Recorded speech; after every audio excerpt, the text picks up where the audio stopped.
सबका सब अच्छा हो, सबका सब ठीक हो, यही दुआ, यही सोच हमारी आत्मा से निकलती है और यही सोच हम सबके आत्मा से भी निकलनी चाहिए। और आज का विषय भी हमने इसी के ऊपर लिया हुआ है।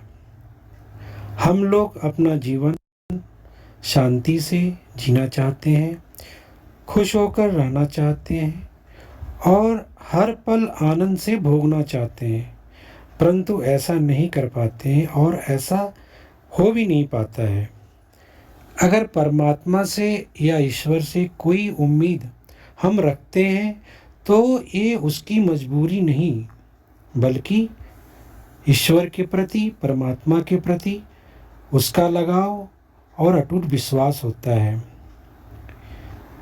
हमें देखना पड़ेगा, हमें सोचना पड़ेगा कि समस्या जब अपने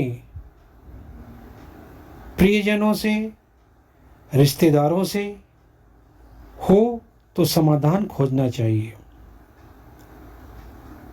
न्याय नहीं, क्योंकि न्याय से एक खुश होता है और दूसरा नाराज, जबकि समाधान में दोनों पक्ष खुश होते हैं।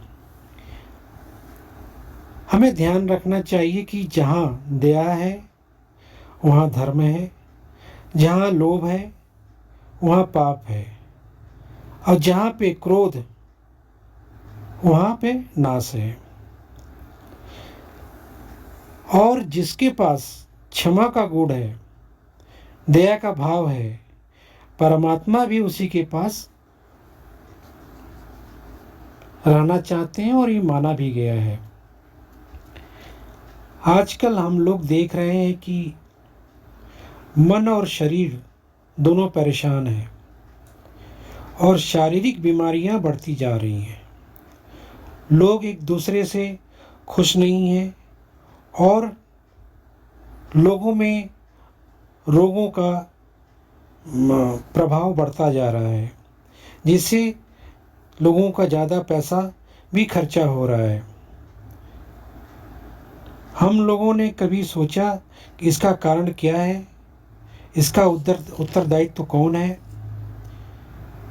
और इस सबका संबंध हम परमात्मा से जोड़ना चाहते हैं। और पीछे हमने प्रेम भाव में भी चर्चा किया था। इस वाक्य में बहुत शक्ति है। सबका सब ठीक हो, सबका सब अच्छा हो। यह वाक्य अपने आप में बहुत ही शक्तिशाली है और इसका संबंध भी परमात्मा से, ईश्वर से लगा हुआ है।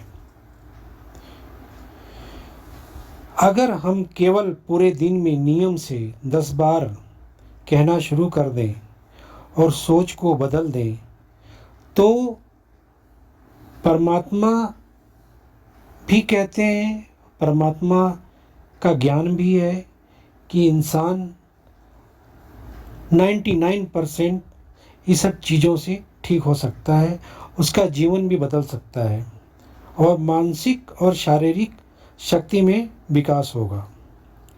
अगर परमात्मा से कोई उम्मीद रखता है तो ये इसकी मजबूरी नहीं, बल्कि परमात्मा के प्रति उसका प्रेम है। आजकल हम देख रहे हैं कि आपस में जलन और आपस में कंपटीशन बढ़ता जा रहा है, जिसके वजह से हमें क्या सोचना है और क्या सही करना है, ये इसका भी हमारे अंदर से ज्ञान लुप्त होता जा रहा है। अगर हम सोचना शुरू कर दें और बोलना शुरू कर दें तो जो दुआएं निकलेंगी वो किसी आत्मशक्ति से कम नहीं होगी और परमात्मा का हमेशा आशीर्वाद बना रहेगा। इसी सोच का प्रमाण हमने अपने पारिवारिक संबंध के विषय में और प्रेम भाव के विषय में भी देखा है, जो पीछे हमने इसके ऊपर चर्चा किया था। देखा कि प्रेम भाव लोगों में कितना है और किस प्रकार से है, क्योंकि जो भी हमारा पिछला चर्चा का विषय था प्रेम भाव, उसको कितने लोगों ने लाइक किया है और कितने लोगों ने सब्सक्राइब किया है। हम इस पे जोर नहीं डालना चाहते हैं, लेकिन एक प्रेम भाव का भी एक चीज़ देखना चाहते हैं इसके ऊपर भी, कि लोगों के अंदर कितना प्रेम और भाव है मन आपस में। धन्यवाद।